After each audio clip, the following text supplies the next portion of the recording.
நீங்கள் பார்த்துக் கொண்டிருப்பது QK நியூஸ் டிவியின் தமிழ் ஒளிபரப்பு. வலங்கை மாநில நடைபெற்ற அங்கன்வாடி ஊழியர் மற்றும் உதவியாளர் சங்கத்தின் வட்டப்பேரவை கூட்டத்தில் பணி நிரந்தரம், காலமுறை ஊதியம் வழங்கிட வேண்டும் என தீர்மானம் நிறைவேற்றப்பட்டது. சந்திரசேகபுரம் ஸ்ரீ சிவகாம சுந்தரி சமேத ஸ்ரீ சந்திரசேகர சுவாமி ஆலயத்தில் அஷ்டபந்தன மகா கும்பாபிஷேகத்தை முன்னிட்டு யாகசாலை பூஜைகள் தொடங்கியது. நாகப்பட்டினம் வெள்ளிப்பாளையம் நெல்லுக்கடை தெருவில் அமைந்துள்ள ஸ்ரீ வடக்குநாதர் தட்சிணாமூர்த்தி ஆலயம் 2/9/25 நேற்று ஆவணி மூலத்தை முன்னிட்டு சிறப்பு அபிஷேக ஆராதனைகள் செய்யப்பட்டு சாமிக்கு மலர்களால் அலங்காரம் செய்யப்பட்டு திரு அரவிந்த் குருக்கள் மற்றும் ராஜா குருக்கள் ஆகியோர் இணைந்து அபிஷேகம் மற்றும் அலங்காரம் செய்வித்து தீப ஆராதனை நடைபெற்றது. செஞ்சிக்கோட்டைக்கு வரும் சுற்றுலா பயணிகளின் எண்ணிக்கை அதிகரிப்பு. செஞ்சிக்கோட்டையை யுனெஸ்கோ உலக பாரம்பரிய சின்னமாக அறிவித்ததை தொடர்ந்து செஞ்சிக்கோட்டைக்கு காண வரும் சுற்றுலா பயணிகளின் எண்ணிக்கை இரட்டிப்பாகி உள்ளது. இதற்கு ஏற்ப அடிப்படை வசதிகளை அதிகரிக்க மத்திய மாநில அரசு நடவடிக்கை எடுக்க சமூக ஆர்வலர்கள் கோரிக்கை.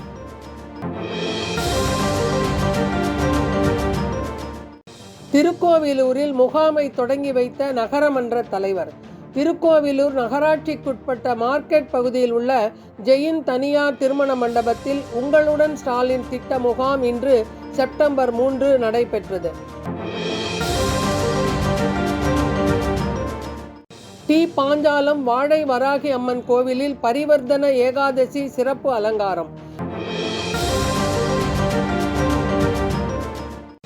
மயிலத்தில் தீப்பிடித்து எரிந்த வீட்டிற்கு நிவாரணம் வழங்கிய MLA.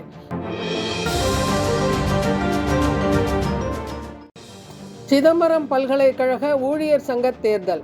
சிதம்பரம் அண்ணாமலை பல்கலைக்கழகத்தில் ஊழியர் சங்கம் சார்பில் ஊழியர் சங்கம் தேர்தல் நேற்று செப்டம்பர் 2 மாலை பல்கலைக்கழக வளாகத்தில் நடைபெற்றது.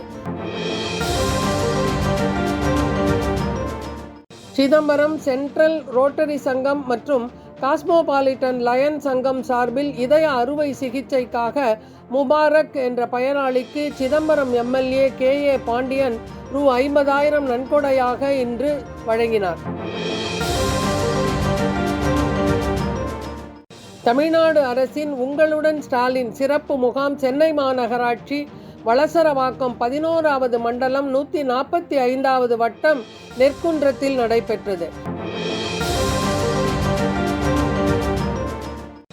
உளுந்தூர்பேட்டை அடுத்த சேந்தநாடு பிரிவு மின்வாரிய பணியாளர்களுக்கு உளுந்தூர்பேட்டை செயற்பொறியாளர் கணேசன், உதவி செயற்பொறியாளர் சிவராமன், ஐயம்பெருமாள் ஆகியோர்களின் வழிகாட்டுதலின்படி பாதுகாப்பு பயிற்சி அளிக்கப்பட்டது.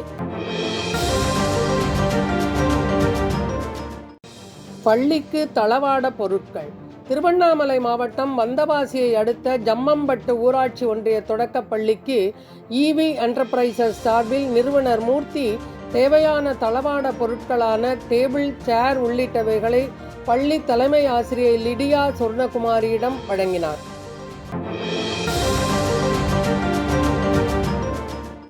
ஆரணி வட்ட தமிழ்நாடு அரசு அனைத்து துறை ஓய்வூதியர் சங்க செயற்குழு கூட்டம்.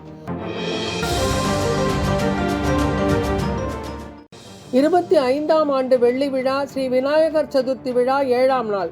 கோயமுத்தூர் 3/9/25 இன்று ஸ்ரீ வாசவி கன்னியகா பரமேஸ்வரி அம்மன் ஆலயத்தில் கொலு மண்டபத்தில் 7ஆம் நாள் சேஷ வாகனத்தில் ஸ்ரீ நாகாபரண கணபதி வண்ண மலர் மாலைகளால் அலங்காரத்துடன் அருள் பாலிக்கும் காட்சி.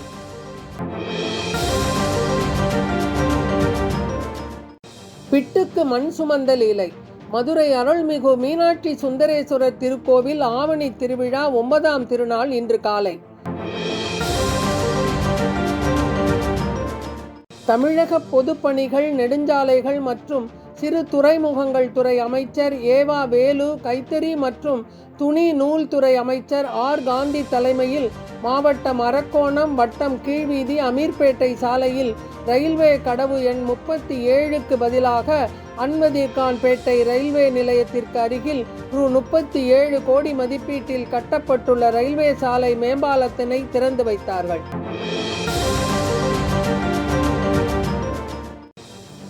தேனி பூதிபுரத்தில் காந்தி கிராமிய பல்கலைக்கழக வேளாண் துறை மாணவர்கள் உலக தேங்காய் தினத்தில் விவசாயி மனோகரனை சந்தித்து சிலந்தி பேன் பாதிப்பு, பசுந்தாள் உரம் மற்றும் தேங்காயில் மதிப்பு கூட்டு பொருட்கள் குறித்து விழிப்புணர்வு ஏற்படுத்தினர்.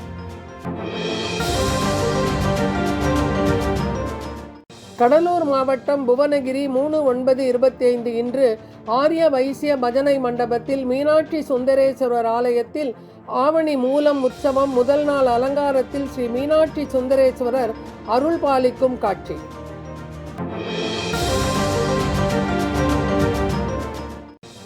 நவாபாளையம் கிராமத்தில் உங்களுடன் ஸ்டாலின் முகாம். இளைஞர்களுக்கு விளையாட்டு உபகரணங்கள் வழங்கும் விழா. திருவண்ணாமலை மாவட்டம் 3/9/25 இன்று கலசப்பாக்கம் ஒன்றியம் கடலாடி ஊராட்சி மாண்புமிகு பொதுப்பணித்துறை மற்றும் நெடுஞ்சாலைத்துறை அமைச்சர் ஏவா வேலு அவர்களின் வழிகாட்டுதலின்படி கலசப்பாக்கம் சட்டமன்ற உறுப்பினர் பே.சு.தி. சரவணன் அவர்கள் கடலாடி ஊராட்சியில் இளைஞர்களுக்கு விளையாட்டு உபகரணங்களை வழங்கினார். இத்துடன் இந்த செய்தி தொகுப்பு நிறைவடைந்தது. நன்றி, வணக்கம்.